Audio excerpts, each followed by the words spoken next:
muy buenos días y gracias por acompañarnos a quienes están a través de la transmisión de df.cl y a quienes están presentes acá en el ESE Business School. A nombre del ESE y de Diario Financiero les doy la bienvenida esta mañana, en que vamos a hablar sobre el cuarto estudio del índice de trayectoria laboral que elaboramos en conjunto con el Centro de Trabajo y Familia del ESE Business School de la Universidad de Los Andes. Estamos hoy día con un gran panel con el que vamos a conversar sobre estos temas. Nos acompaña María José Boch, que es una de las autoras del estudio y además es la directora académica del ESE Business School.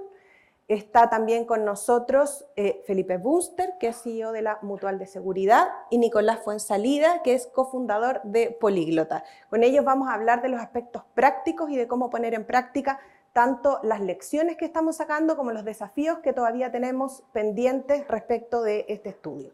Para empezar a contar los principales hallazgos de esta cuarta versión, le doy la palabra a María José, que nos va a comentar qué fue lo que pasó en esta cuarta versión. Muchas gracias, Isabel. Bueno, como comentó Isa, nosotros llevamos 4 años midiendo la trayectoria laboral de las mujeres en Chile. Construimos este índice en conjunto con Diario Financiero y la primera parte, tiene 3 partes el índice. La primera está enfocada en políticas y estructuras que la organización pueda entregar para facilitar la trayectoria laboral. Estos indicadores los sacamos de Bloomberg, que tiene un índice bastante importante en el mundo. La segunda parte es sobre trayectoria laboral. ¿Y por qué trayectoria laboral es importante? Porque todos los estudios demuestran que pueden haber muchas políticas, pueden haber muchos sistemas, pero si no tenemos a alguien que lo impulsa, si no tenemos líderes y cultura que promueva esto, el avance no se produce. Y finalmente, todos los años hemos estado innovando en un 10% del índice en eventos que ocurren. Los 2 primeros años medimos teletrabajo, el siguiente año medimos futuro del trabajo y este año, como se imaginarán, inteligencia artificial generativa fue un tema relevante para ver cómo nos estamos enfrentando. Este año, de los principales resultados y lo que nos llamó la atención fue que retrocedimos respecto a todo lo que hemos medido desde el 2020. Uno de los resultados que también nos llama la atención es que en general los hombres ven menos restricciones o menos barreras para el mercado laboral y especialmente en cómo les pasa a las mujeres. O sea, si las mujeres tienen barreras, los hombres dicen, sí, tienen más barreras que nosotros, pero no son tantos. Y este año vemos un retroceso importante en eso. O sea, que los hombres cada vez más ven ser mujer no es difícil en el mercado laboral, mientras que las mujeres cada vez ven que es más difícil. ¿Qué vemos como conclusión en este resultado? Que ya no lo estamos viendo como un tema, ya no estamos poniendo el desafío sobre la mesa y esto hace que nosotros dejemos de impulsar. Por otra parte, vemos también un aumento en la cantidad de personas en las empresas que están encargadas de diversidad, pero cuando correlacionamos la cantidad de personas encargadas de diversidad dentro de las organizaciones versus el impacto que realmente tiene esto sobre la trayectoria laboral femenina, vemos que la verdad es que no tiene impacto. No hay más mujeres cuando hay un encargado de diversidad, sí hay más políticas encargadas de la familia, para la familia.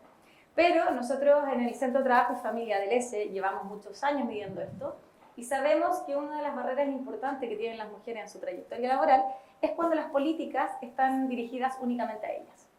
¿Por qué? Porque esto perpetúa el que ellas son las cuidadoras y no son las encargadas de desarrollar y también por otra parte limita a los hombres a poder ser responsables en esta trayectoria. Otro resultado importante y que se correlaciona con datos también presentados por el INE y por otras encuestas es la penalización a la maternidad dentro de las organizaciones. Hombres y mujeres ven que la penalización hacia la maternidad ha ido aumentando, pero además cuando lo comparamos con la penalización a la paternidad, vemos que esto ha ido disminuyendo en el tiempo. O sea, no hay una penalización por ser padre, cada vez es menos penalizado, pero por otro lado, la penalización hacia las mujeres y hacia la maternidad es más alta. Porque esto tiene el impacto, por ejemplo, que hace algunas semanas salió anunciado en todos los diarios que la tasa de natalidad en Chile está en 1,3. Esto tiene un efecto porque en el fondo vemos, y lo demuestra el estudio, que ya no es balance trabajo y familia, sino que tú tienes que optar entre trabajo o familia. Te tienes que desarrollar en uno de los dos, porque si quieres desarrollar tu trayectoria, la familia te va a retroceder. De esto, esa es una de las cosas también dentro de los resultados que vemos como las grandes barreras, es las barreras sociopolíticas que se llaman. que es como la sociedad sigue pensando que la mujer es la cuidadora y el hombre es el proveedor, a pesar de que eso es la minoría de los hogares en Chile y en el mundo. Pero eso es muy fuerte. Y lo otro es la baja cantidad de políticas dentro de las organizaciones para promover a la familia, para decir, sabes que todas las personas tienen que cuidar a alguien. Y acá nosotros también en el centro somos bien claros en esto. Cuando hablamos de familia, esto no se refiere a solo padres con niños pequeños. De hecho, uno de los grandes desafíos que tenemos en Chile está mucho más allá del cuidado de niños. El cuidado de los niños, por supuesto, es un gran tema que no tenemos resuelto. Por ejemplo, todavía no tenemos a la Cuna Universal, a pesar de que se ha tramitado por años, pero personas con algún grado de discapacidad, personas con necesidades de cuidado, adultos mayores o adolescentes, en el fondo estamos teniendo una crisis de cuidado, que las personas están decidiendo no tener hijos porque no tenemos con quién cuidar. Se sigue asumiendo que hay un adulto en el hogar para el cuidado de personas dependientes y en la mayoría de los hogares eso ya no es. También tenemos otro caso que me gustaría destacar antes de pasar al panel, que es que en la parte de inteligencia artificial generativa nos llamó la atención que las mujeres ven menos riesgosa la inteligencia artificial que los hombres. Y nos llamó la atención porque lo que dice la evidencia es que justamente los puestos más amenazados por la inteligencia artificial son donde las mujeres son mayoritarias. ¿Quiénes vieron después el segundo grupo que vio como más amenaza la inteligencia artificial? Son hombres sin responsabilidades de personas a su cargo. En el fondo, personas sin responsabilidad no son jefaturas.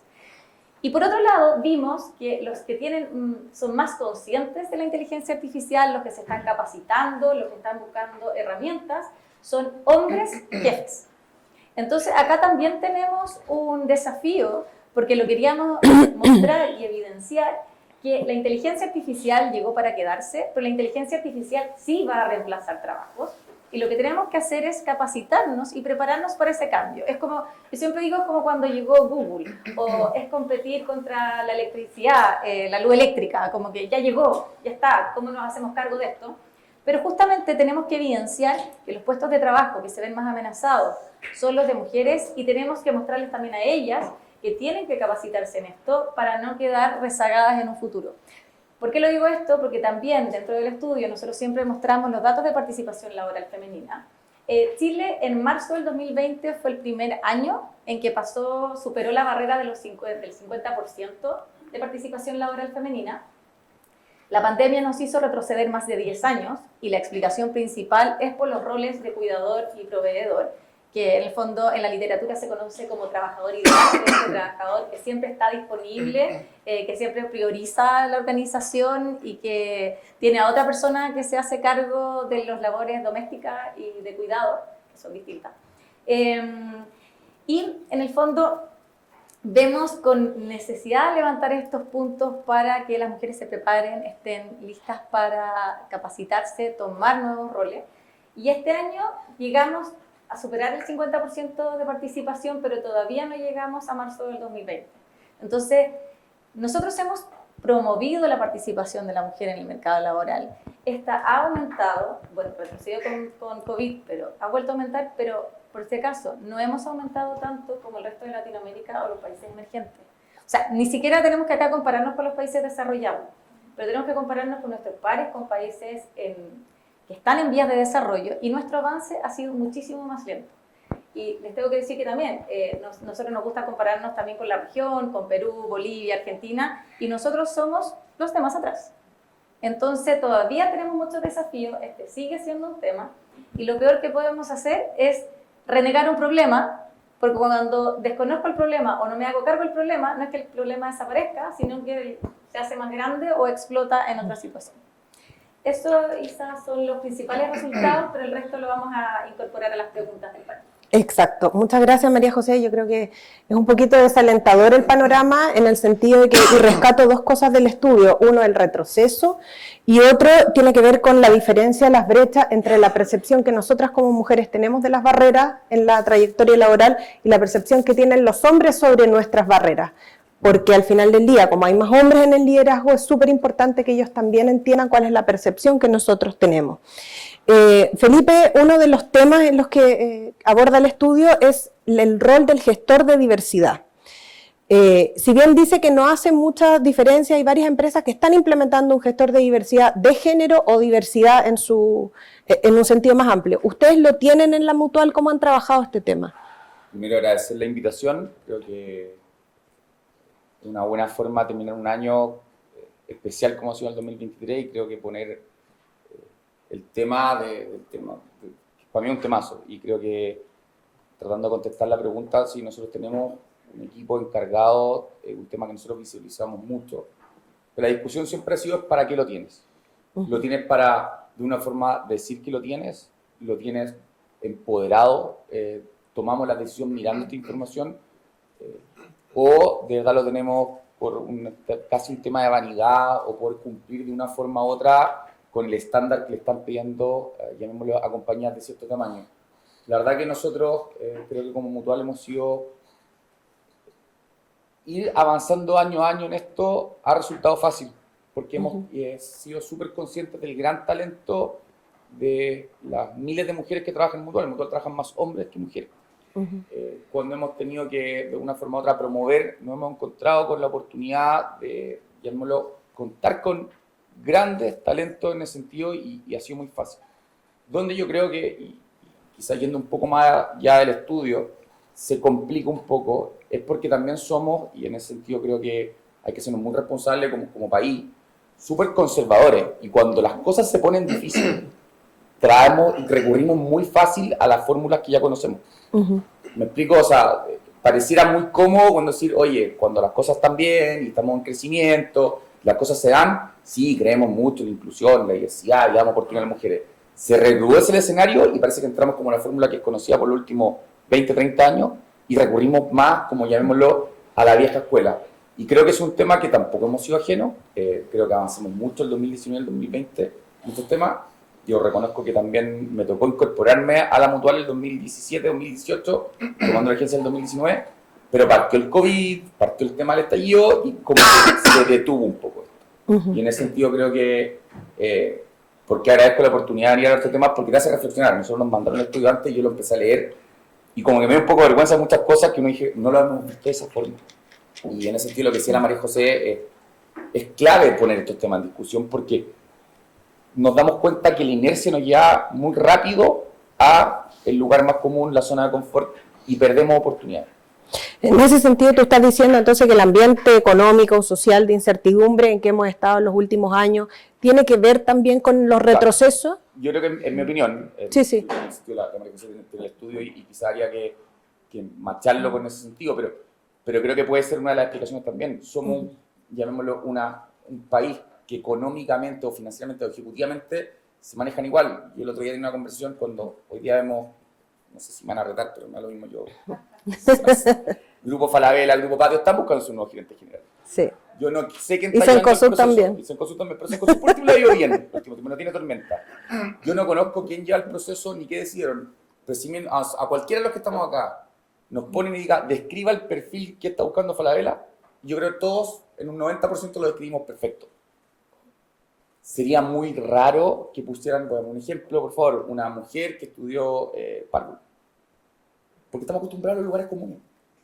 Va a ser deseable en MBA o doctorado en Estados Unidos, experiencia en la banca y en el sector financiero. Claro. Y eso es ¿por qué? Porque cuando se nos complica, vamos con mucha rapidez y con mucha fuerza al lugar común. Y no está mal, somos así. Y yo creo que parte de lo que visualiza este estudio es salir de esa situación. Creo que el escenario económico impacta de todas maneras. Creo que durante el COVID impacta de todas maneras. En el COVID, papás y mamás, por una forma muy... Nosotros lo vimos como Mutual, tuvimos varios estudios, estaban trabajando en la casa. Pero la corresponsabilidad se perdió rápido. Parece que era más importante que trabajara el papá que trabajara la mamá. Pero independiente de eso, cuando hubo que retomarla, retoma con más fuerza el hombre que la mujer. Entonces parece que no aprendimos nada. Perfecto. Nicolás, otro de los aspectos que medimos en el estudio tiene que ver con la flexibilidad. Según el estudio, un 69,4% de las mujeres encuestadas perciben la falta de flexibilidad como una barrera organizativa. Disculpen, mientras que solo un 45,6% de los hombres lo reconoce como traba. ¿Tienen ustedes políticas de flexibilidad y sus políticas de flexibilidad están dirigidas solo a mujeres o a hombres y mujeres? Bueno, aprovecho también de agradecer la invitación, súper interesante el tema. Nosotros en Políglota somos una startup y somos bien flexibles en general, tanto con los planes que vamos iterando permanentemente, somos una cultura súper ágil, entonces uno va siempre buscando en el mercado, en los clientes, cómo ir como navegando. Y así también con las personas, yo creo. O sea, nosotros tenemos, hay políticas establecidas en el manual de ética, pero la verdad es que está mucho más fuerte por la cultura que tenemos. O sea, cuando una persona dice, ¿sabes que tengo un problema con mi hijo? O sea, la verdad es que nosotros, sea hombre o mujer, para nosotros es un máster como de cultural, darle toda la flexibilidad que necesitan. Y creo que depende de nosotros, los líderes de organizaciones, generar la confianza para que lo puedan decir también. Porque pasa mucho que se lo esconden, que tienen un problema y que no lo dicen y que están estresados tratando de hacer malabares. Y uno dice, oye, ¿qué te pasó? Es que en realidad todo es un problema. Dime para la otra. Claro. Y lo arreglamos. Esta cuestión es, yo creo que la pandemia también nos dio muchas lecciones de cómo compatibilizar la vida familiar con el trabajo y lo difícil que es. Y yo creo que mucha gente se dio cuenta de cómo aparece la familia, en la cámara o donde sea. Y yo creo que también incluso casi que el celebrar cuando aparece el niño ahí a saludar, que todos lo saluden y cómo se llama, es como parte del tema de permitir que se naturalice el que la vida familiar, que muchas veces pega mucho más fuerte a las mujeres, en los planes o en los tiempos que el trabajo requiere. Entonces, más allá de eso, obviamente, hay cosas bien concretas, así como dar mucha posibilidad de que la gente cuando vuelva por Natal pueda hacerlo de a poco. Nosotros además vamos por Natal parental, extendido hasta un mes. Entonces, permitir también que en el fondo se sepa que el ser madre, ser padre es una maravilla, celebrarlo en la empresa y mandar un regalito, son tonteras que al final hablan de que estamos apoyando ese tipo de cosas. Sí. Yo creo que es súper buena la pregunta y es uno de los grandes avances que creo que hemos tenido como país. La corresponsabilidad benefició mucho más a los hombres. Somos capaces hoy día de participar en las distintas actividades de padre y madre. Yo pongo mi ejemplo, yo a pesar de tener un cargo importante, saben perfectamente si tengo reunión con la profesora del curso, hace 20 años era como impensable. Exacto. Papá, claro, uno pone doctor. O sea, claro. De la asociación y una profesora mía, yo con suerte sabía el doctor. Yo quiero mucho a mi papá, pero en el fondo nunca se involucró en esto. Creo que en los últimos años hemos ganado más los hombres de lo que han ganado las mujeres porque hemos sido, llamémoslo, habilitados, por decir una palabra, de participar esto sin que se nos genere un prejuicio o un juicio al respecto. Y las mujeres en ese sentido no ganaron nada, por decirlo. Es súper, estoy como medio dramatizando el tema, pero es verdad, porque en el fondo yo hoy día, no sé...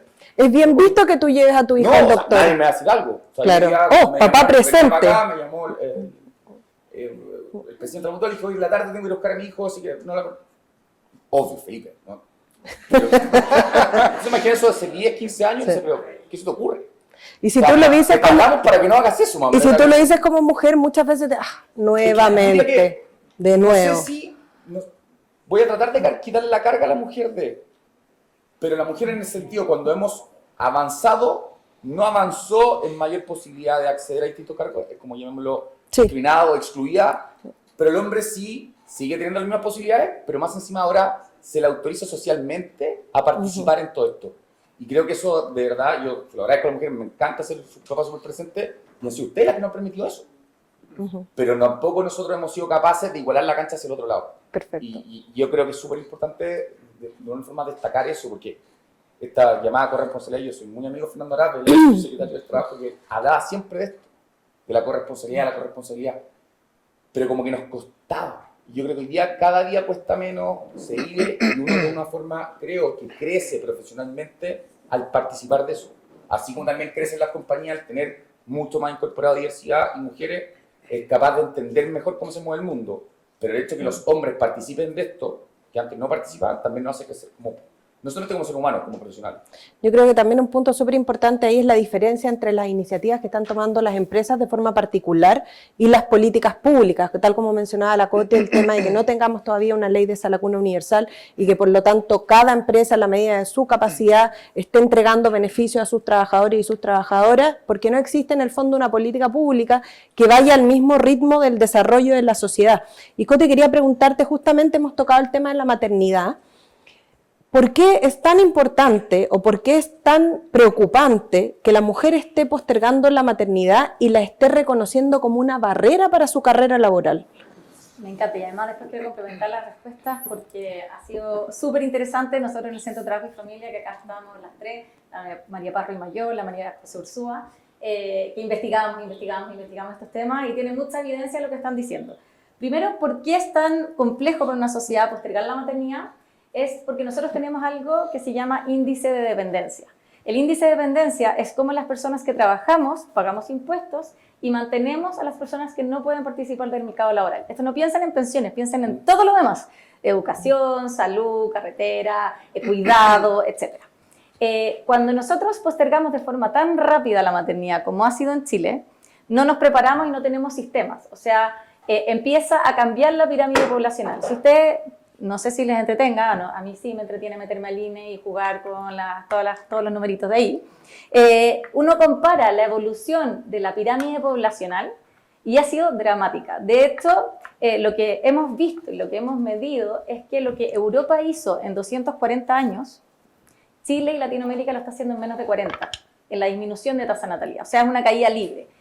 ¿Cuál es el gran tema de eso? No es como en el fondo que uno diga, oh, quiero que tengas más hijos, sino que es, primero, que puedas elegir, que sea tu opción, pero ahora no se ve como opción, se ve como barrera, entonces no tengo libertad. Y lo segundo es que empezamos a envejecer demasiado rápido y no tenemos, ni siquiera tenemos salacuna universal. Y con una población envejecida, ¿vamos a tener salacunas de adultos mayores? ¿Cómo vamos a hacer con todo ese cuidado? Nosotros estamos, por una parte, disminuyendo la tasa de natalidad de forma muy rápida y, por otro lado, gracias a los avances en salud, estamos viviendo igual que Canadá. Tenemos una esperanza de vida igual que Canadá, que es un país desarrollado. Entonces, tiene herramientas, tiene recursos y su tasa de natalidad ha sido más lenta, entonces se ha podido preparar. Esto es lo mismo que cuando llegó el COVID, que los que investigamos sobre balance de trabajo y familia, hace mucho tiempo nos gustaba la flexibilidad, hace mucho tiempo promovíamos el teletrabajo, pero antes de COVID, 1,4% de los trabajos en Chile teletrabajaba. Y 1, 2, 3, todos nos tuvimos que ir a la casa y llegamos al máximo de 40% en junio del 2020. Lo del adulto mayor es como un COVID que viene y a mí me sorprende que no nos estamos haciendo cargo para nada. Seguimos discutiendo, pero ¿cuáles son las acciones concretas que vamos a hacer para el cuidado del adulto mayor? En Inglaterra y en Japón ya crearon lo que se llama el Ministerio de la Soledad. El Ministerio de la Soledad es justamente para el cuidado de adultos mayores, que si no se morían en sus departamentos solos y nadie se daba cuenta que estaban muertos. Entonces, porque tiene el otro efecto, que tiene un encarecimiento de la salud muy fuerte, cuidar a los adultos mayores y mantener la salud del adulto mayor es mucho más caro que la de un niño. Pero por otra parte, en muchos países, como se sienten solos, como no tienen nadie que los cuide, van a los servicios de salud para convivir con otras personas. Y eso es extremadamente caro. Entonces generaron estos ministerios de la soledad para hacerse cargo de un drama que es no hacernos cargo de la sociedad en sí misma. O sea, todos nosotros o la mayoría vamos a llegar a viejos. ¿Quién nos va a cuidar y cómo nos vamos a hacer cargo de eso? Entonces tiene también que ver con el cambio de la pirámide poblacional, pero también el PIB y la productividad de un país también tiene que ver con su población. Tiene que ver cuánto tú aumentas la productividad de la población que existe, pero también tiene que ver con cuánta población tú vas aumentando. Y nosotros ya estamos llegando al punto en que vamos a empezar a decrecer, que también es un gran tema. Y respecto a... Y de forma natural, no como China, que fue a través de imposiciones. No, de forma natural. Y eso lo hace aún peor, porque en el fondo es que estoy coercionando a las personas a tomar decisiones por sí mismas. Claro. Les estoy diciendo, esto es incompatible. Perdón, ¿puedo tomar algo ahí? Sí, por supuesto. Y hay un relato, además, acerca del ser papá, está súper instalado, que es como una maravilla y una pesadilla al mismo tiempo. Como que, ¡4 hijos! Hasta uno se veía diciéndolo. Entonces, tuviste mi hermano tiene mellizo. Entonces, está como instalado que pareciera que es una locura ser papá. estás loco, eres un súper, Claro. una súper persona porque Entonces, tuviste como que tanto. no digo que no lo sea y no tenga mérito y no sea difícil, yo soy papá, pero efectivamente pareciera que hay una moda que va hacia allá. Tengo un tío que tiene 4 hijos y me dijo el otro día, yo creo que no voy a ser abuelo. Que ninguno ninguno se va a casar, ninguno va a querer tener hijos, parece. Entonces, Y es un súper tema porque, por ejemplo, hablamos del postnatal parental, que ustedes tenían incluso el de un mes. Políglota. Perdón, por el postnatal de un mes. Pero se la dejamos como... Sí, Sí. la pueden incluir. Lo noto. Y me gusta esto de que ganar los hombres, pero además nosotros hemos investigado muchísimo que ya, no solo estamos teniendo pocos niños, pero tanto como los niños se ven, incluso en el sistema de salud se llaman carga. Nadie habla de carga como algo positivo. La carga es una mochila que tú llevas en la espalda. Pero lo otro es que hemos hablado muchísimo de la importancia de la madre en el desarrollo cognitivo, emocional y físico de los niños. La mamá importa, la mamá importa, la mamá importa, la mamá importa. Y poco hemos hablado de la importancia de los padres. Como nosotros estamos en una escuela de negocio y nuestro público general mayoritariamente es hombre, lo hemos medido muchísimo. Y lo hemos medido en Chile, en Latinoamérica, y nos hemos juntado con universidades en otras partes del mundo para medirlo. Y también hay que decirlo, el efecto del padre ausente es súper fuerte en el desarrollo de talento futuro. Yo digo, cuando ya en el fondo, cuando estoy en escuela de negocios, no le digo niños, le digo el talento futuro de Chile, que usted irá a buscar en 10 años más, está siendo perjudicado por ser lo que se llaman niños horizontales. Me voy cuando está durmiendo, vuelvo cuando está durmiendo. La relación y la interacción entre padres e hijos es extremadamente importante. El jugar, por ejemplo, los hombres son mucho más importantes que nosotras en el juego porque pasan por un porcentaje mayor del tiempo con los niños jugando. Y la ética se ve a través del juego. O sea, el padre celebra o no celebra la trampa. El que le pegues a alguien. La lectura enseña muchísimo las emociones, enseña muchísimo el juego de roles, la descripción de cómo me siento. Y también la comida. Son lo que se llama vinculación, en fondo, actividades de vinculación positiva. Cuando hay un jefe que facilita el balance de trabajo y familia en una organización, el impacto que tiene en la cantidad de horas que los hombres pasan leyendo, jugando y comiendo con su hijo es mucho mayor que las mujeres. ¿Por qué? Porque nosotros partimos de más arriba. O sea, como que si no tenemos apoyo vamos a leer y jugar más con ellos. Pero el efecto que tienen los hombres es brutal. Entonces nosotros también tenemos que poner sobre la mesa el efecto positivo que tiene esto sobre los hombres, pero en la corresponsabilidad, en que ambos tenemos que ser partícipes. Nosotros como Centro de Trabajo y Familia, como vemos a la familia como centro de la sociedad, donde se desarrollan las principales capacidades de liderazgo, súper probado, donde se desarrolla el talento futuro, súper probado, donde las personas que tienen un mayor balance de trabajo y familia son más productivas, tienen más energía, tienen menos licencia, son más productivas en el trabajo, nos hemos enfocado muchísimo en decir, ¿sabes que esto no es solo la participación laboral femenina en el trabajo? Es también el involucramiento de los hombres en el hogar. Porque si no, empezamos a tener una elección que es O, no I. Y me gustaría decir algo, ahora sí, que Felipe dijo, ahora sí, que en el fondo dijo, hay cosas que nos exigen o nos pide el mercado a las empresas de cierto tamaño. Algo que hemos visto en el estudio consistentemente es que las empresas de mayor tamaño tienen más personas encargadas de la diversidad y tienen más políticas, pero tienen menos representación laboral femenina que las empresas más chicas. ¿Y por qué lo digo esto? Porque hay veces que creemos que tener muchas políticas va a ayudar y lo que realmente importa es el liderazgo y la cultura. O sea, lo que decías tú antes del, oye, si está tu hijo enfermo, llámame y lo solucionamos. Eso vale muchísimo más que políticas escritas. Pero ahí tenemos que volver y creer realmente en la importancia de la familia y no en volver a lo conocido, a lo probado, que es algo súper natural del ser humano. ¿Cuáles son los énfasis al final? O sea, a mí me ha pasado que me pedían, Gonzalo que trajo conmigo me dice que tengo el show de mi hijo en el jardín. No es urgente, pero compadre, por favor anda. Y después me pide disculpas, le digo, a ver, y le tiro esta frase para que se le quede pegada. Los únicos que se van a acordar en 20 años más que te quedas hasta tarde en la pega son tus hijos. Sí, así es.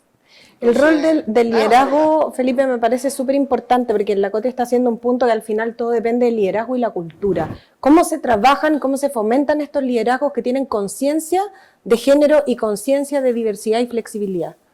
María José dice algo que es fundamental.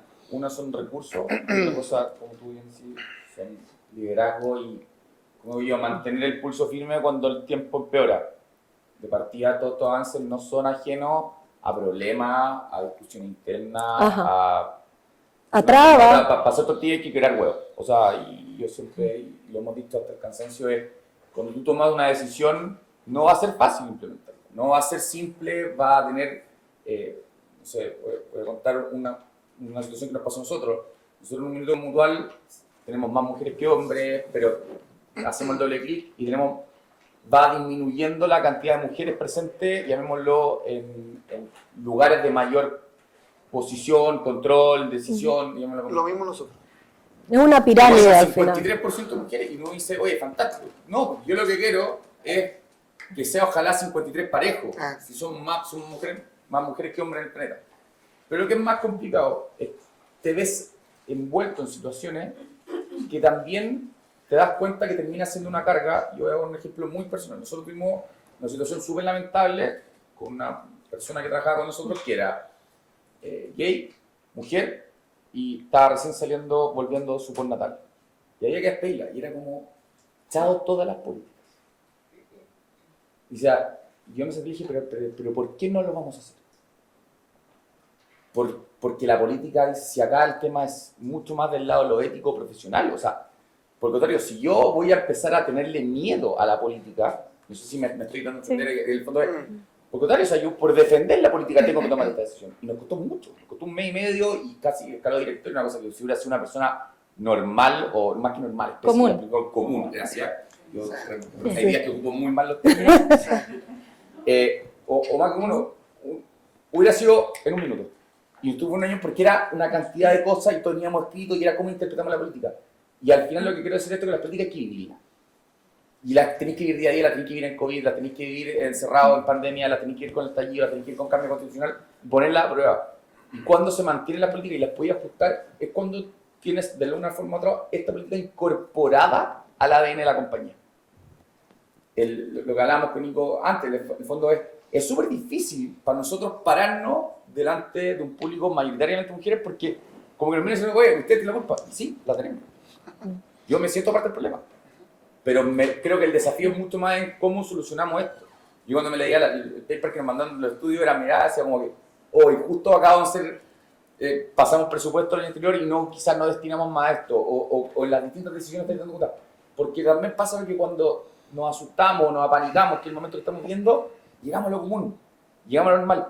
Lo que hay que hacer es transformar la política, más que sea una política, como bien dijimos, que está declarada, firmada, en marco, que sea como tú crees que las compañías. Y a las compañías grandes es más difícil movilizarla. Si nosotros, yo creo que hemos avanzado y nos damos cuenta solos con Mutual, que en los últimos 5 años nos han pasado muchos ejemplos. Para el Día del Orgullo, y me dijeron, ¿por qué no, en la mitad de la pandemia, por qué no ocupo una mascarilla como ocuparon otros que salía con la tele? Porque nosotros somos todos los días. Yo no necesito no necesito celebrar el Día de la Mujer. Todo el año es el Día de la Mujer. O sea, la mujer tiene la igualdad de derechos dentro de la Mutual todos los días. No necesito hacer un acto especial ese día. Lo terminamos haciendo igual porque de una forma u otra, quizás como te lo pide, pero dejemos los gestos y cambiemos a la acción, como digo yo. Y de una forma u otra, no le sirve a nadie que no entendamos que esto es una necesidad de primer mundo. Para poder entender si una empresa de consumo o una empresa de salud, tu mercado total, tenéis que tener a mujeres incorporadas de forma permanente, estable y empoderada dentro de la compañía. Si no, seguir mirando un porcentaje de la población que estáis vendiendo. Te puedo hacer dos consideraciones que no puedo dejar pasar. Uno, creo que si vienes todo el año, los gestos, al igual que la acción, ayudan. Porque te marcan, te generan una visualización. El 1%, y tú decís, pero si el 1% no cambia, pero la única forma que tengo yo de ir creciendo es por lo menos visibilizar. Exacto, la visibilización es súper importante. Y lo segundo, yo creo que diversidad e inclusión tiene que ver con igualdad de oportunidades, igualdad de responsabilidades, pero, o sea, en el buen y el mal sentido de la palabra, ¿no? Igualdad de oportunidades, en el fondo, es lo que estamos pidiendo cuando hablamos de una trayectoria laboral para las mujeres. Ahora, si bien el inicio puede ser el mismo, y esto lo demuestran varios estudios, no necesariamente el que estamos conversando ahora, tiene que existir por parte de las compañías una política de acompañamiento que nos permita fomentar esos liderazgos y acompañar la carrera a la medida que la mujer va envejeciendo y va teniendo hijos, etcétera, para que pueda llegar a roles de liderazgo. Y ahí es donde en el fondo, y lo veíamos también en el estudio, estamos teniendo las mayores trabas en los roles de liderazgo, llámese primera línea, llámese directorio, más que en la participación en el ingreso. Dicho eso, ya nos quedan 20 minutos, entonces quiero abrir el micrófono, tengo un par de preguntas más, pero creo que la conversación está súper interesante y me gustaría que ustedes hicieran preguntas. Acá Gabriela tiene la primera, recuerda apretar el botoncito. Todavía no se Sí, escucha. sí. O sea, Y si lo te puedes escuchamos, pero no va a presentar, salir. por fin. No va a escuchar la gente. Mi nombre es Gabriela Tibio, soy economista, secretaria académica de ESE y soy directora de empresas. Tengo una pregunta y un par de comentarios, ¿no?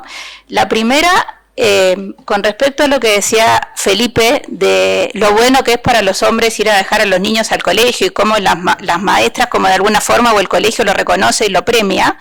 Yo vivo una situación exactamente opuesta.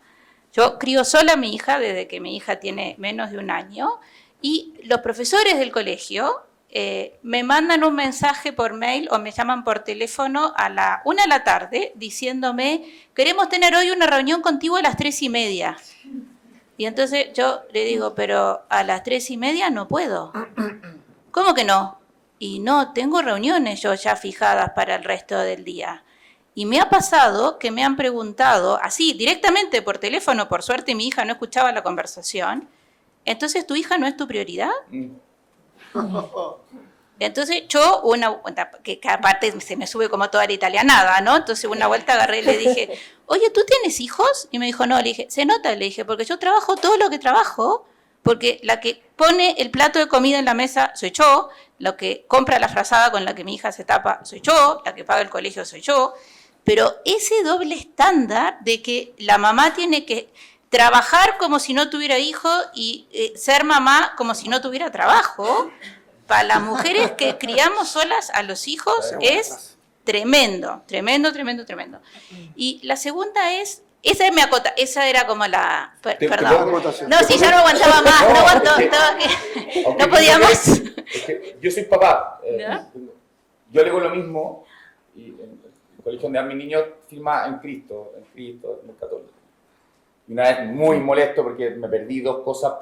Dije: oye, Cristo planificaba también, dijo que hasta los 30 años se podría mandar un calendario a principio de año. Exacto. Para que yo empezara, porque, oiga, mañana es la entrega de la Biblia. O sea, Claro, mañana a las 5 de la tarde. no, o a las 9:30. Yo mañana tengo el acto de fin de año de mi hijo, 30 de noviembre, fin de mes. O sea, y una gana de llamarse: oye, Cristo, rájate al cuadro, que último para cerrar el mes, porque Sí, claro. el colegio no es barato. O sea, Sí.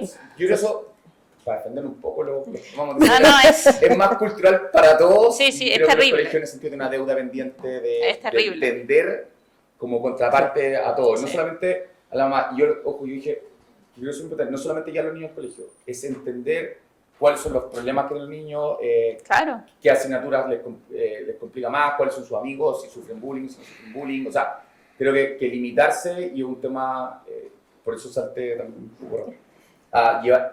Yo tengo amigos que dicen: no, llevo a los niños al colegio y se acabó. Claro. No. Vale. O sea, si tú querés ser papá, el papá 24/7, Claro. el papá sabe qué le pasa a su hijo y todo. Esté o no esté con la Yo mamá. no estoy con la mamá. Yo soy Claro, separado hace 3 años claro. y, o sea, nunca me acaba de pasar. No podría decir que no he ido a todo, porque obviamente hay cosas Es que imposible, son claro. imposibles, menos cuando Cristo no planifica, como digo yo. Me van a matar en el colegio. Ojalá el recado que lo vean. No te preocupes que mi hija no va a un colegio católico y a mí ya me han crucificado, así que no te preocupes. Pero lo que digo yo es que de una forma u otra necesitamos cambiar el switch completo. O sea, esto es un tema de... A mí me encanta cuando se hablan en las familias: somos un equipo. Sí, pero es que el equipo hay uno que se dedica 90% a defender y ataca 10%, cuando el equipo tiene que los dos sacar su potencial adelante. Sí.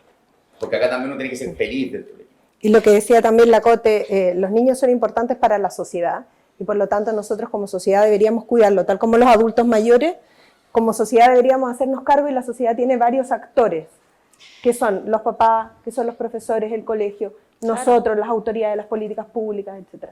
Y Ya, y lo último, pregunta, que en el sí. fondo me gustaría saber cómo se puede hacer desde el ESE, que encuentro que el aporte es infinito, infinito, para mostrarle a la gente, en concreto a los hombres que hoy en día están en posición de poder, qué importante es los diferentes estilos de liderazgo. Que no sea que yo voy a ICARE y entonces me dicen que en realidad el liderazgo implica presencialidad. ¿Por qué? Porque el liderazgo que implica presencialidad es un liderazgo que va en detrimento de que las mujeres tengan posiciones de poder. Ahí, Gabriela, y me encanta. ¿Qué se puede hacer? Me hago cargo de la pregunta y de distintos lugares. Primero, nosotros en el ESI, lo conversábamos antes con Fede en el café, que está en el directorio o en el grupo, en el comité de Somos Financiera, entonces siempre impulsa estos temas. Federico Morelo de Price para nuestra transmisión. Para los que no lo ven, claro. Que justamente, por lo menos nosotros, a mí personalmente me toca dar clases de diversidad y clases de liderazgo femenino, balance, trabajo y familia, en los cursos de alta dirección del ESE. Los doy en todo, con muchos números, para que en el fondo no sean percepciones, sino que sean datos. Entonces, de ese lado nos hacemos cargo. Pero también algo que yo voy a promover es que no es solo más flexibilidad para que haya más mujeres, por el hecho de que la mujer necesite flexibilidad. Ese es un salvavidas de plomo que le llamamos nosotros. Es que seguimos diciendo que ella es la única responsable del cuidado. Nosotros necesitamos flexibilidad para que hombres y mujeres puedan participar en lo público y lo privado. Y ahí también me hago cargo de lo que dijo Felipe y lo que dijeron de los colegios. Claro, lo puso la Isa, pero lo quiero resaltar.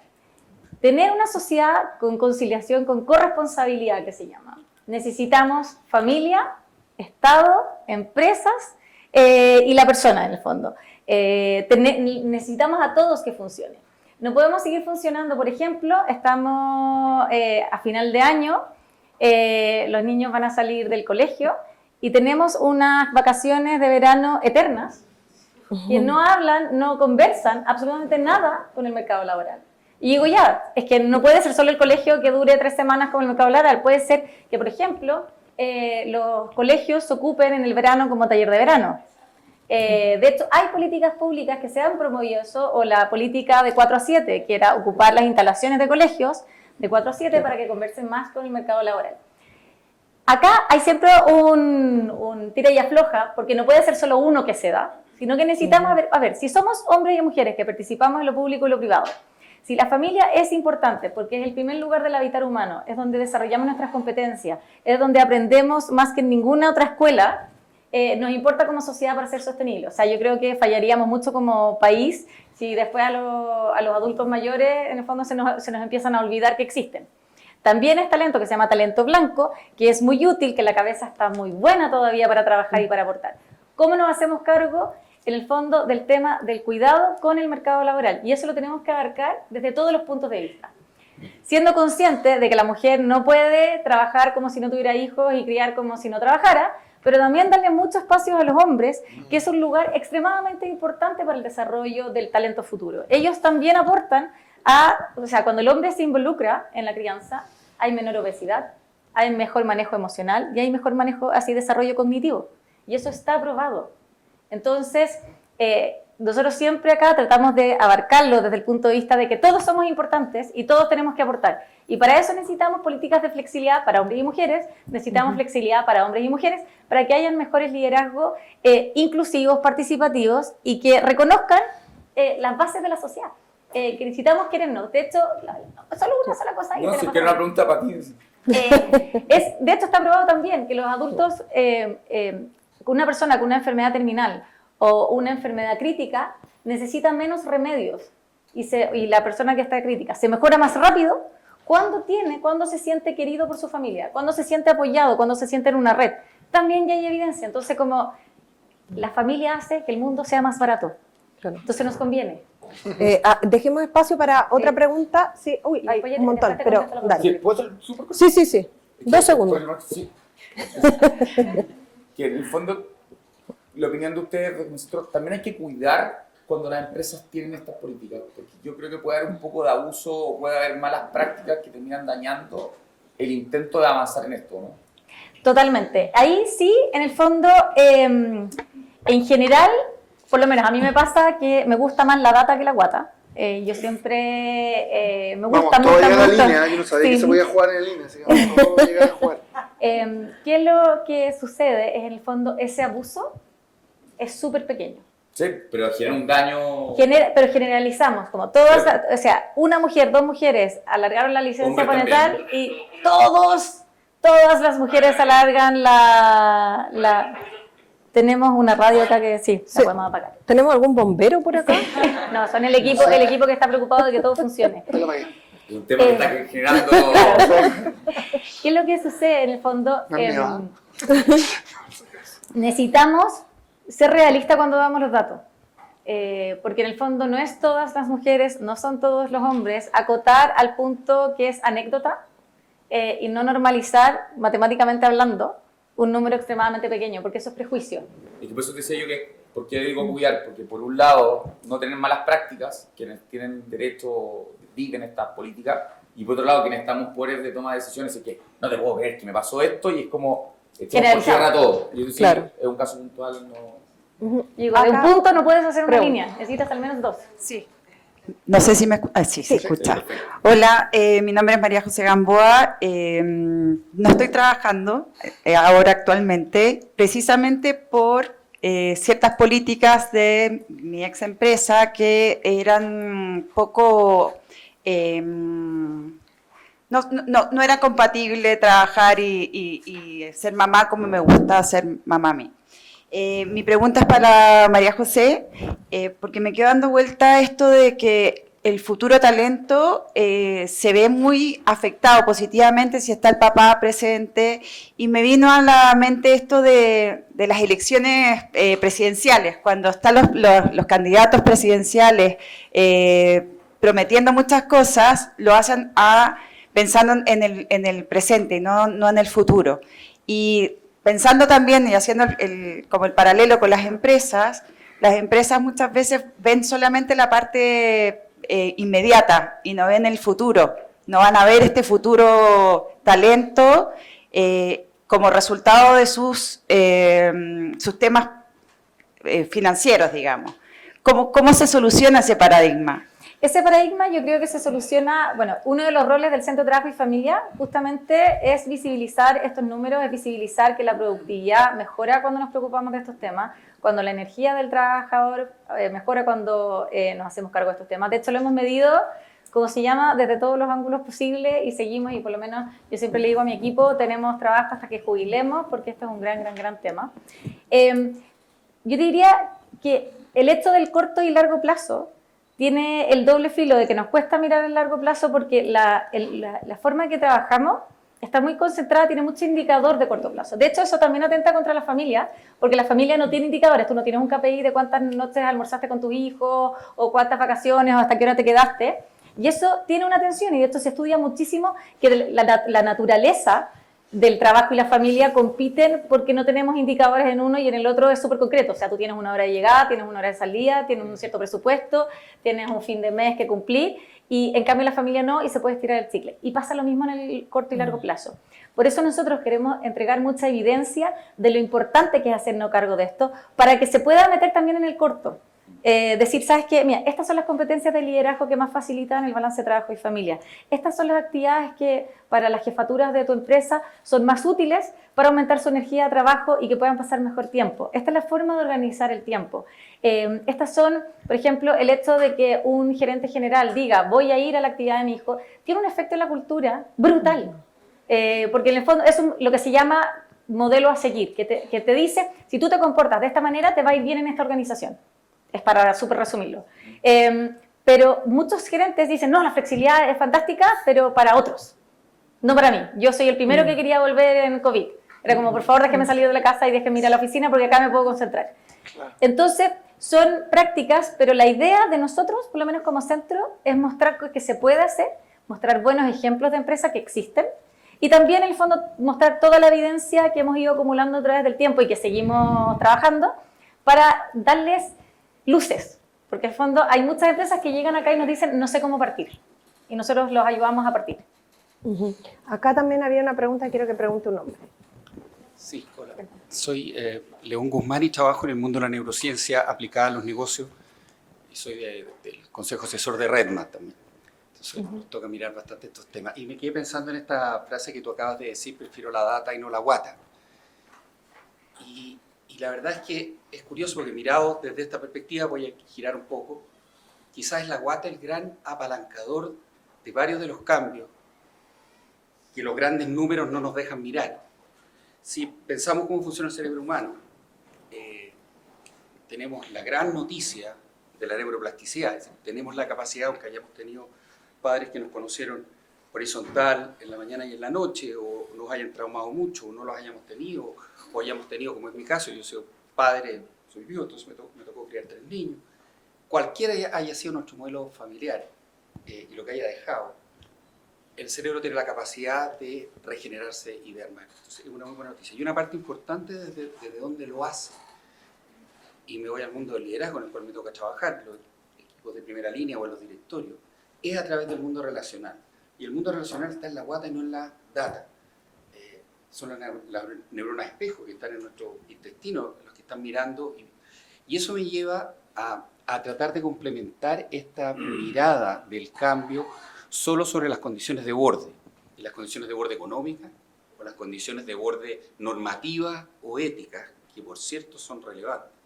Pero al final del día, por lo menos en mi experiencia trabajando con equipos de alto rendimiento, donde hay que tomar las decisiones, cuando me gustaría conversar contigo tus decisiones, el factor crítico tiene que ver con la experiencia.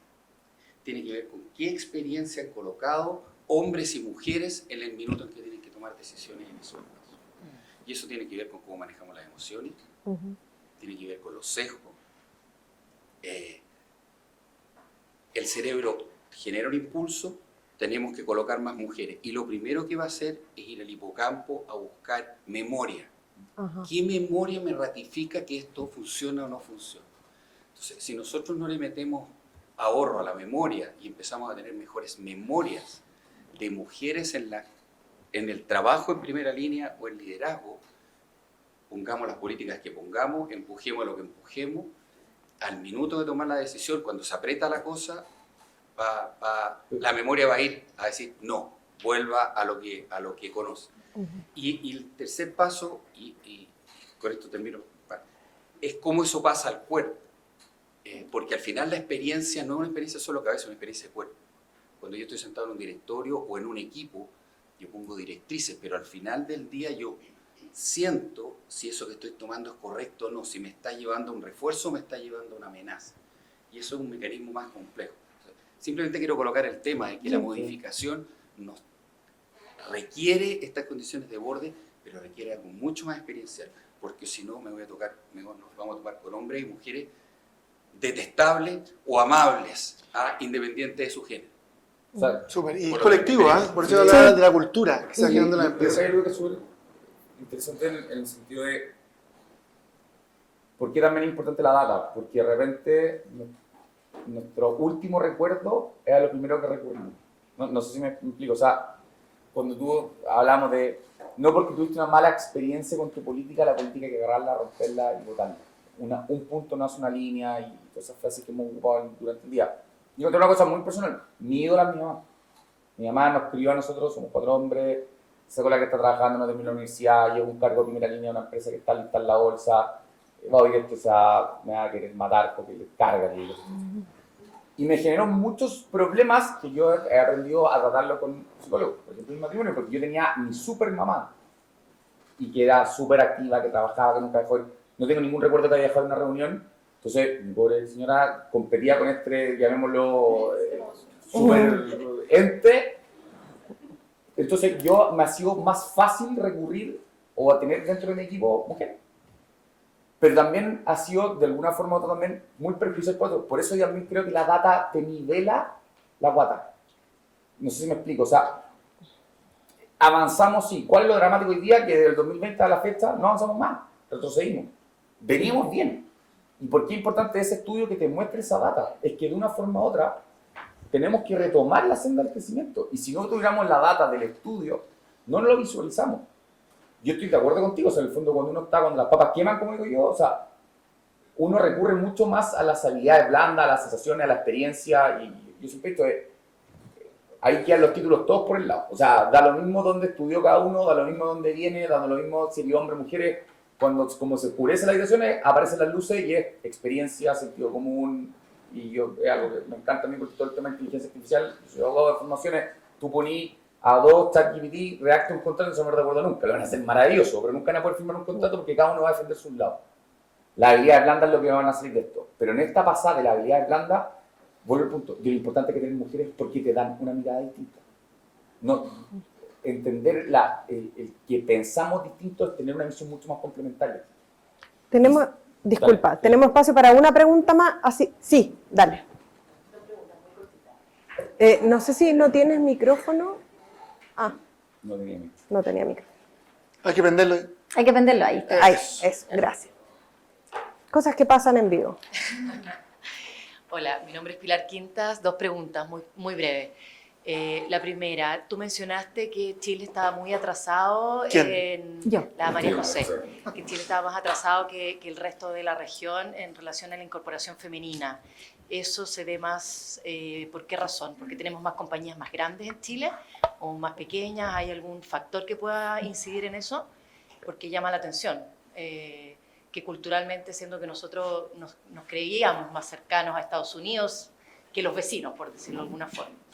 Y la segunda pregunta es, dado que es necesario incorporar diversidad en las compañías, porque está claro que eso alimenta y genera mejor toma de decisiones, ¿qué es lo que han visto de lo que están haciendo las compañías para superar esta brecha adaptativa que de alguna manera está impidiendo que las mujeres lleguen arriba? Y si no llegan arriba, ¿cómo ponemos el elefante arriba de la mesa? El problema, la brecha. Las mujeres somos buenas para eso. Y de alguna manera los hombres están arriba y que llegar arriba y poder plantear esta situación, no tenemos el espacio para hacerlo. Entonces, ¿es la cuota la solución? ¿Hay otros caminos? Me encantan las preguntas y lo asocio a las preguntas anteriores también. Primero, la cantidad de mujeres en Chile versus el resto de Latinoamérica. Nosotros tenemos roles sociales súper definidos. En el fondo hay distintas mediciones de cultura, como el Gender Inequality Index, como Hofstede y Schwartz, que miden cómo distribuimos los roles dentro de la sociedad. Y todos indican que nosotros sí dividimos mucho los roles, en el fondo de cuidador y proveedor en Chile. Entonces, como tenemos esos roles súper asignados, que es quién tiene que llevar el hijo al colegio o que el hombre llevando al hijo al colegio, check, suficiente, pero todas las reuniones a las 3 de la tarde les toca a la mamá o si sabe quién es la tarea, el chat para hacer el trabajo del niño chico es solo mamás, tendemos a perpetuar el que ellas son las responsables del cuidado. Eso hace justamente que sea difícil subir, porque te empiezas a topar con otro tipo de barreras que tienen nombre. Primero, tienes uno que se llama el escalón roto, que tendemos a capacitar menos a las mujeres, en el fondo las tenemos en primera línea, así en la base de la pirámide jerárquica, pero decimos, que va a ser mamá. Entonces la promuevo menos que a los hombres. Después tenemos también algo que se llaman los sticky floors, los suelos pegajosos, que es durante esta crianza, por ejemplo, o tengo al cuidado de algún adulto mayor, prefiero quedarme en lo conocido y lo probado, porque en el fondo tengo muchas cosas que estoy aprendiendo alrededor y adaptándome alrededor, entonces prefiero quedarme. No es que quiera salirme del mercado laboral, quiero quedarme en el puesto que estoy. Y por último existe otro que es súper importante, que es el techo de cemento. A diferencia del techo de cristal conocido porque la empresa te pone una barrera a ti, es que el costo de tomar una posición más alta es demasiado grande. O sea, económicamente, ni reputacionalmente, ni todos los mentes que podemos pensar, compensan los costos personales que voy a tener. Entonces, mejor me quedo acá porque el siguiente puesto requiere que me convierta en un hombre y no lo soy. Entonces, explica mucho el que tengamos el puesto de liderazgo súper masculinizado. Y ahí quiero tomar también lo de la experiencia, la guata y la data, me quiero hacer cargo de la pregunta. Es que justamente la experiencia, cuando nosotros vemos para atrás y vemos que pensamos en presidentas de la República mujer, tenemos uno. Yo les digo a mis alumnos, piensen en 10 gerentes generales mujeres de Chile y piensen en 10 hombres, que es más fácil. Y tú puedes describirlo perfecto, lo dijiste muchas veces. Es abogado, es ingeniero civil o comercial. Abogados. No. De hecho, son la gran mayoría. En el fondo, me dicen, son las tres. Es comercial, abogado, ingeniero civil, mayor de 55. Estudió en la Católica de la Chile, es de Santiago. Entonces, son ciertas cosas que cuando vamos a la memoria, pensamos en el diario, ¿qué estoy viendo? ¿Qué es un buen líder? ¿Qué es un buen representante de mi organización? Tengo que contratar una jefatura. Acá hay un muy buen profesor, Ricardo Leiva, de la universidad. Hicimos un estudio de esto acá, presentando distintos perfiles, y lo hicimos con todos nuestros programas de alta dirección. Ordéneme un cargo de jefatura o de responsabilidad con otras personas en orden de prioridad. El primero que salió es que nos gustaban más los hombres que las mujeres. Daba lo mismo, en el fondo, experiencia, todo era, nos gustaban más los hombres. Y era solamente descripciones, en el fondo era cuántos años de experiencia tenías, eras hombre o mujer, estabas casado, divorciado o soltero, cuántos hijos tenías, qué edad tenías. ¿Lo elegían los hombres o las mujeres? Sí. Claro, los hombres elegían y nos salió que nos gustan más los hombres. Las mujeres que nos gustan, y que tiene otro tema que es con cuidado, nos gustan las mujeres mayores de 40 divorciadas. ¿Por qué? Porque esa mujer, como sabemos que el 80% no paga la pensión alimenticia, va a ser responsable. Y ahí vuelvo a que lo asociamos, y ahí también por la experiencia, no por la data, que la persona más responsable es la que pone primero el trabajo por sobre su familia, que va a estar disponible, que es proactiva. Y claro, y entonces como poco la necesidad, digo, es que va a estar. No me va a poner alguna excusa, que más encima no son la gran mayoría. Entonces, debiéramos seguir avanzando, y para eso... Cuando nosotros vamos también a la inteligencia artificial perpetúa sesgos porque toma el dato histórico, la experiencia. Y si nosotros queremos cambiar esa experiencia, tenemos que poner datos de cuál es lo útil. La cuota es una herramienta, no es un fin en sí mismo. En el fondo hay políticas que son para cambiar tendencia. ¿Y qué es lo que hace la cuota? Es justamente decir, no me voy a demorar 130 años, como dice el World Economic Forum, en tener una paridad entre hombres y mujeres, sino que lo quiero acelerar, porque esto es útil para la organización, porque es útil para mi productividad y para mi sustentabilidad. Pero como no lo veo, porque vuelvo a lo conocido y a lo probado y lo que he experimentado, digo, necesito un nuevo gerente general o voy a contratar al de Falabella. Pucha, ¿y qué demografía han tenido los gerentes generales de Falabella o de Cencosud? Son bastante homogéneos. Yo veo siempre una mujer en la terna cuando estamos buscando un cargo. No digo que va a ser mujer, pero si me traen entre hombres, digo no. No lo voy a, necesito por lo menos una mujer, pero el que quiere que sea mujer, no es que quiera que sea mujer, pero yo quiero que compitan. Sí, pero también, tú podríamos estar esta mañana, pero él quiere una mujer en la terna, viene de un prejuicio de por qué no llegó ninguna mujer en la terna. Claro, pero o sea, ya apartamos, entonces tú sí, ya la pongo en la terna, pero la pones en la terna ¿para qué? ¿Para sacarte la foto que hay una mujer en la terna? ¿O porque de una forma u otra nosotros... Bueno. Porque obligas a la persona a buscar a una mujer competente para estar en esa terna. De hecho, creo que ponga cualquier mujer. ¿Por qué cuando buscaste no la incluiste? Yo tengo que darte la instrucción de traer a una mujer en la terna. No sé, me explico. Sí, pero eso tiene que ver... Completa, sí, eso tiene que ver con... La experiencia es, a mí, por ejemplo, con una amiga que fue gerente general de Recursos Humanos de Ripley, armamos un chat de mujeres. Y uno de los propósitos era, no queremos que más nos digan, es que no hay mujeres especialistas en ese tema. Y la respuesta, da lo mismo en ese tema, y estoy diciendo súper genérica, en ese tema. Porque en ese tema puede ser cualquier cosa. Pero es que ese es un problema de los headhunters, ¿no? Porque los headhunters, a los hombres tú les dices, yo no he hecho esto. Ah, pero no importa, yo creo que tú tenés la capacidad de hacerlo. Y en cambio que a la mujer le dicen, a mí me encantaría postularte a esta terna, pero tú no has ocupado este cargo antes. Es un problema los headhunters. Ellos mismos te dicen, nosotros buscamos sandías caladas.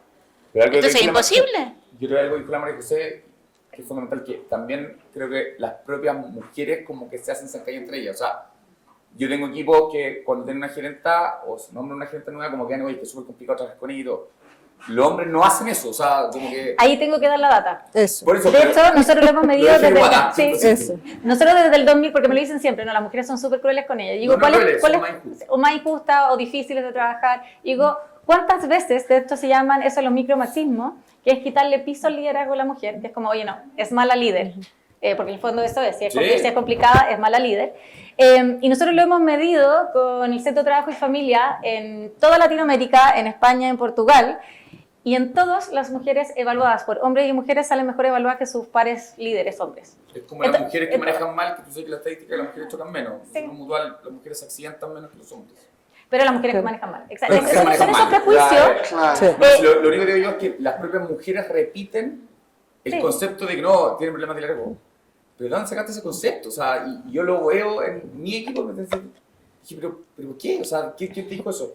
No, es súper complicada ella. Digo, ya, entramos en el loop del prejuicio y que... Claro. Está súper interesante la conversación, de verdad me da una pena enorme dejarlo hasta acá. Yo seguiría conversando algunos temas también como la inteligencia artificial generativa nos quedó pendiente para la próxima ocasión, pero les quiero dar las gracias a todos los que están aquí presencialmente y quiero darle las gracias también a quienes están conectados a través de df.cl. Fue una conversación súper interesante, muy, no sé cómo... como desafiante, nos deja con muchas cosas que pensar y qué rico además que todos los que estamos presentes no pensemos igual. Así que muchas gracias y que tengan una buena semana. Muchísimas gracias.